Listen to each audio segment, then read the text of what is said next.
Hi, thanks for joining us here on IUEC.org. I'm your host, Allison Harrell. In part one of our feature on the National Elevator Industry Educational Program, or NEEP, we talked to you about some of the ways NEEP is training the next generation of mechanics with new labs. What we want to show you today is how NEEP is becoming a leader in the digital education space with three of their most innovative new educational products: a virtual escalator, a virtual elevator, and an augmented reality QR code 3D modeler. Once again, we join Lester White, Head of Development for NEEP, as he takes us through them. This is the virtual escalator, and it actually came about from another project that we had started. Myself and Ken Hart, who's retired now, had started to build a quarter scale escalator, and it was determined that the size and the cost was going to be too much to be practical.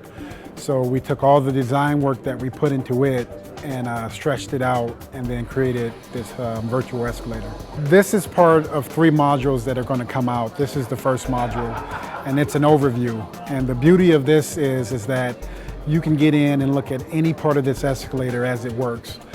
You can see things on this that you could not see on a real escalator safely. You can get in between the stairs, you can see how the chains and all interact with the gears and sprockets. And anything that you'll find on a regular existing escalator, you'll find on this one. It's been great because a lot of people don't have access to escalators. A lot of times they get their training on the job at night when they get a call because one is broken down. This allows them to go in and actually see all the working parts, where the switches are, because a lot of them are buried under covers, how they work and what they're supposed to do, so that when they do come across an escalator, depending on what brand it is, they have an idea of where to start. This is accessed through our website. Any student or mechanic can go on and access this. They simply register for the class and then open the course and they can take it.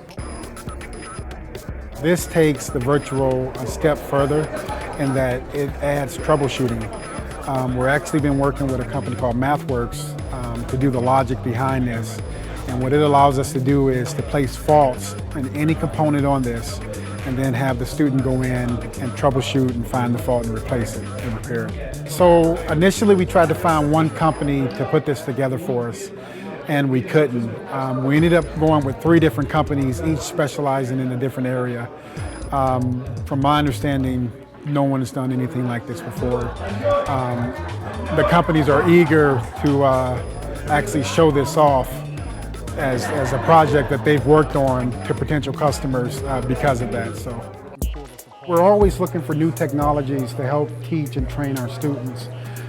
There's a new one called augmented reality that we've been playing with. And the ideal behind this is that we can take and send you a card. You can stand in front of your computer with a camera and actually see the device or the mechanism that we're training you on. We're pushing to get to a point where you can actually pull this device or piece apart so that you can better examine it before you actually go and work on it. And an example of it is this. So here we have one of the valves off of the actual hydraulic valve simulator. We're trying to get to the point where we can actually pull this apart in space. This is the code that the computer reads, and it interprets that based off of a CAD model.